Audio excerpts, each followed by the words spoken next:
Bon, salut à toutes et à tous, c'est Manu pour la chaîne de Sousa Carpe avec Augustin.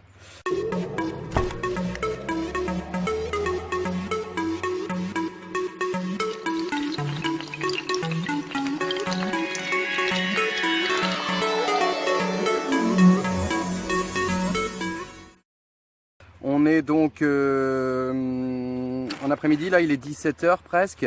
On va se faire une petite pêche un coup du soir quoi, jusqu'à on va dire 22 h à peu près. Donc là on est sur la rivière, ça s'appelle la Vilaine. Voilà, j'ai regardé un petit peu où j'allais poser mes cannes, l'endroit se prête pas mal pour pêcher à différents niveaux. Donc je vais avoir une canne qui va pêcher à la descente du plomb, je pense au moins plus de 4 mètres c'est sûr, peut-être pas loin de 5 mètres. Une autre qui va pêcher dans 1 mètre, 1 mètre ou 2 maximum. Et une en bordure ici dans les nénuphars. J'espère que vous me voyez bien, j'ai l'impression que c'est sombre, mais bon, ça va le faire. Je voulais vous montrer un truc, donc en fait on va pêcher avec les bouillettes, vous savez quand j'avais fait la vidéo bouillette au Scopex, bouillette pour pêche rapide. J'avais gardé un pâton en fait dans mon congélateur de l'époque de cette vidéo là. Parce que la pâte était un peu dure et tout, donc j'avais abandonné à la fin le restant de pâte, je m'étais dit je le roulerai plus tard. Donc bah, du coup je l'ai roulé, voilà, avec la Boilie Box. Et là on voit elles ont une couleur un peu marron, tout ça, marron caca là.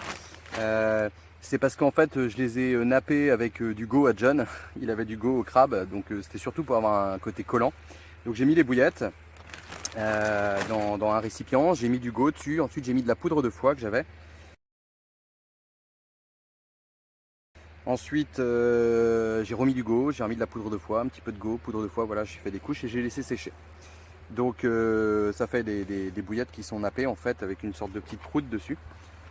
Ici j'avais gardé de la pâte, donc ça c'est Verminière de l'Ouest qui fait ça. Chicken. Et donc j'avais gardé de la pâte comme ça et ce que je fais, je l'écrase et puis je l'enroule autour de mes bouillettes. Donc voilà, et j'ai mis une petite chaussette avec de bouillettes, donc on voit bien qu'il y a du gras, enfin un nappage parce qu'il est en train de traverser même le filet quoi, vous voyez. Donc normalement c'est hyper attractif quoi, avec la pâte dessus et tout pour de la pêche rapide. Donc je vais poser ça, un montage simple en 13 gainés 25 livres, voilà, un White Gap XX en numéro 4 qui vaut bien un 2 d'ailleurs, et ça me plaît. Voilà. Bah, les 3 cannes vont être échées comme ça, et puis on se dit à tal. Hein? Alors je voulais vous montrer aussi, j'en ai déjà parlé dans une vidéo, celle avec Gilou, pêche et partage, mais j'ai pas dû me montrer le truc. Donc là, il y a de la navigation, donc je vais mettre pour la canne qui pêche en face, sachant qu'en plus je pêche dans 1,50 m d'eau, je pense, à peu près, à la descente du plomb, j'estime. Donc je vais avoir, voilà, je vais être sous la surface, mais donc s'il y a un bateau, c'est sûr que je vais me le prendre. Donc du coup, je vais mettre ceci, voilà, un support de backlead classique. J'ai mis un 22 centièmes de à peu près 90 cm de long. Et avec un écrou ici, un écrou qui est à peu près l'équivalent de 10 grammes, 10-15 grammes, il n'y a pas besoin de plus, c'est vraiment juste pour couler un peu la bannière. Et grâce à ça, en fait, mon fil va descendre vers le fond de la rivière, ma bannière, et ensuite à 90 cm va commencer à aller tranquillement comme ça, même limite à remonter si en face c'est moins haut. Mais dans l'affaire, je vais pas emmener ma bannière tout au fond parce que les rivières par chez nous, pour la plupart, elles sont assez rocailleuses quand même, suivant les secteurs. Et du coup, si j'emmène ma bannière tout au fond, avec mon petit backlead tout au fond, il y a de fortes chances que ma bannière soit prise dans la roche ou truc comme ça. Attends, Augustin, je finis. Bah, parle plus fort. On tient juste après. Ouais. Et comment en fait je mets ça et puis voilà, donc du coup ma ligne elle est comme ça et avec ce truc là au moins je sais que devant chez moi ça m'a sauvé et voilà. Donc c'est une petite astuce, hein. Si ça prend au fond, le 22 centième il va casser ou éventuellement ça s'ouvre, mais avant que ça s'ouvre, le 22 centième aura cassé je pense. Allez, à tal. Qu'est-ce que tu voulais que je dise? On se tient au jus. Allez, c'est parti pour la deuxième canne. Même peine, même punition. Au préalable, j'avais clippé.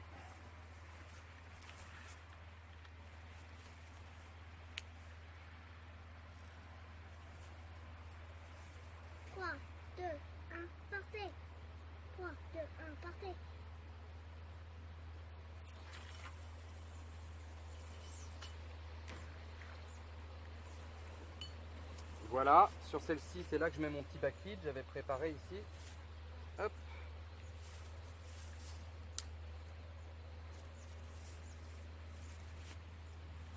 Là, j'ai un ancien repère. Non, c'est mon repère. T'as fait de bêtises, Manuel.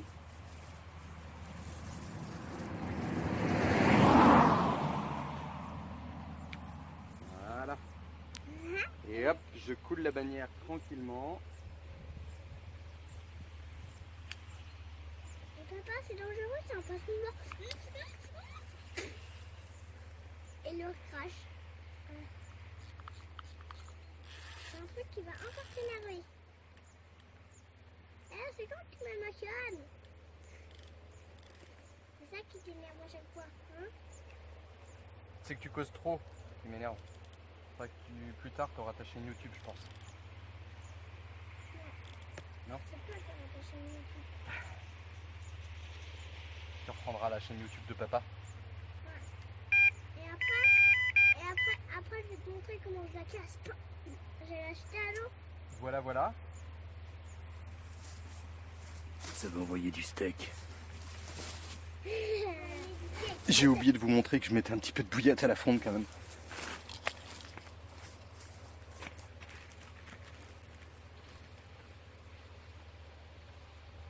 Papa, tu me le donneras après quand tu seras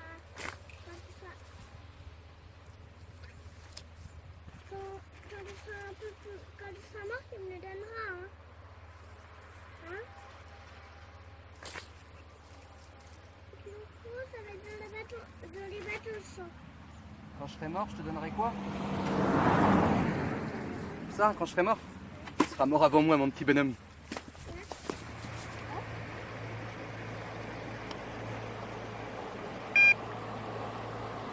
Oh, c'est le bateau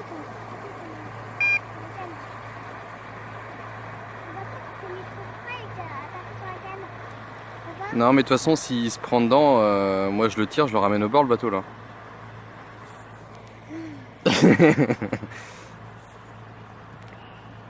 Bon, on patiente toujours avec Balou. Il est 7h30. Ça fait plus de 2 heures que ça pêche. Pas de petites tapes sur les cannes. Je trouve ça curieux qu'il n'y ait pas au moins des petits blancs qui viennent taper dedans ou des petits. Voilà. Parce que la Vidaine, en plus, c'est une rivière qui vit quand même beaucoup comparé à l'Oust. Il y a énormément d'activités sur l'eau.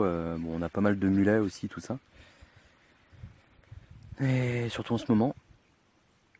Mais Balou, bah, il est attaché en plus parce qu'il est attaché au pied du cradle parce qu'il y a la route derrière, donc c'est un peu dangereux pour lui. Hein. Et puis voilà.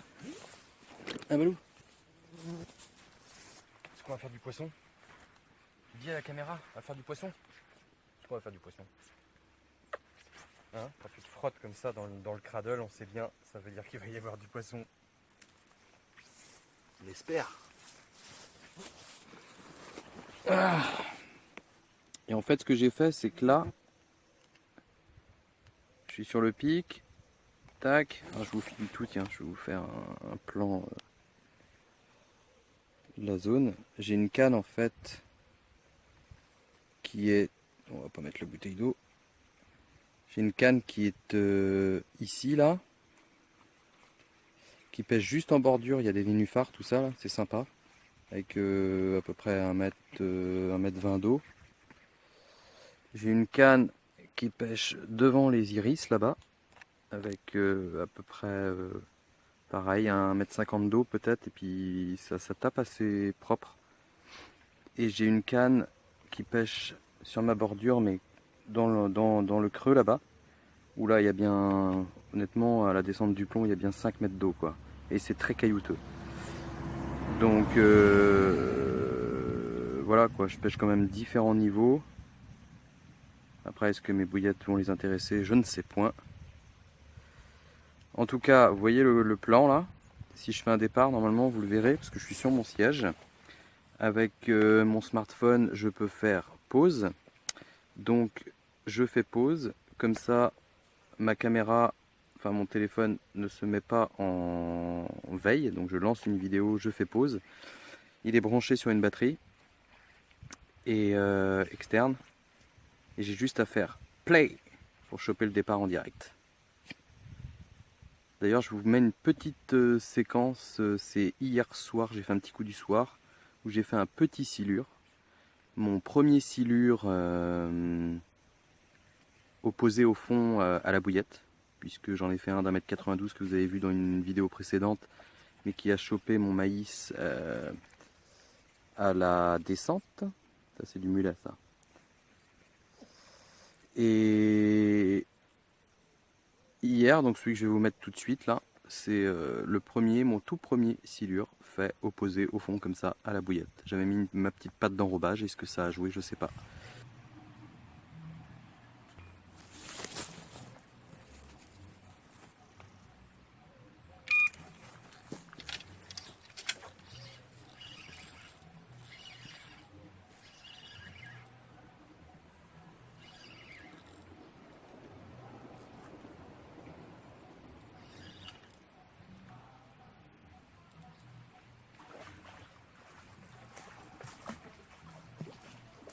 Un silure.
Bon, voilà, je suis en train de plier. Voici la pêche du soir avant de partir. Un failli petit silure.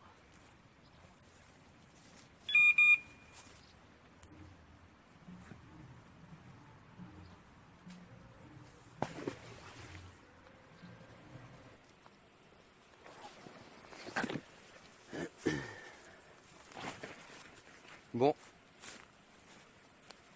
eh bien il est 22h16. J'ai eu une touche retour tout à l'heure. Touche retour, mais je pense que c'est du blanc. Ça tapotait dans la canne et puis d'un coup tout s'est détendu. J'ai pris plus rien. Donc bon ben échec et mat quoi. Enfin échec tout court. Je voulais faire un petit retour sur ce que j'ai dit. En fait, la Vilaine, c'est pas une rivière, c'est un fleuve. Parce qu'en fait, il rejoint la mer directement. Et tout à l'heure, je sais pas si vous avez vu sur la vidéo, on voyait la surface qui était toute sale. D'ailleurs, on le voit encore un petit peu derrière. Ça, c'est parce qu'il y a les agriculteurs qui coupent le foin et tout ça. Et en fait, là, il y a le courant qui est en train de tout emporter parce que au barrage d'Arzal, donc le barrage qui délimite, enfin qui est au bout de la Vilaine, juste avant la mer. Par moment, ils ouvrent, ils referment, enfin ils régulent le niveau comme ça. Et du coup, ça crée du courant ou moins quoi. Voilà. Donc c'est un fleuve. Et et je sais pas trop, mais j'ai l'impression que des fois ça joue un petit peu sur les touches. On en parlait avec. Ils m'ont fait remarquer ça, David et Clément, là, mon cousin et son oncle, qui étaient à la pêche dernièrement. Mais alors, Balou, qui est fou, qui était à la pêche dernièrement et qui disait qu'ils avaient l'impression que les touches se déclenchaient au moment où on a l'onde. Parce qu'on a l'impression en fait que quand ils ferment les portes à Arzal, il y a une onde qui remonte ici, ça fait comme des vagues comme ça. Alors je sais pas. Bon bah en tout cas là ouais 22h20 maintenant je pense. Bah les carottes sont cuites quoi. Donc je sais pas ce qu'il faut que je fasse. Je pense que ça fait un moment que je vous le dis qu'il faut que je continue mon amorçage sur la rivière. Je fais tellement de choses en même temps que je prends même pas le temps d'y aller, j'y pense même pas. Parfois je me dis mais oui mais pourquoi je pars pas amorcer. Mais je crois que ça va être la solution. Il me reste pas mal de bouillettes fun fishing, il me reste de la Tiger, donc je vais faire ça là. Je vais faire ça. J'allais dire je vais être obligé. Bon c'est pas non plus hyper pénible. Donc je vais faire ça là et puis peut-être que mercredi prochain ça sera une pêche sur la rivière Oust sur amorçage. Voilà, voilà. Bon, et ben je vous dis bonne soirée, bonne journée à l'heure où vous verrez la vidéo. Et puis en attendant, bonne pêche. Bisous.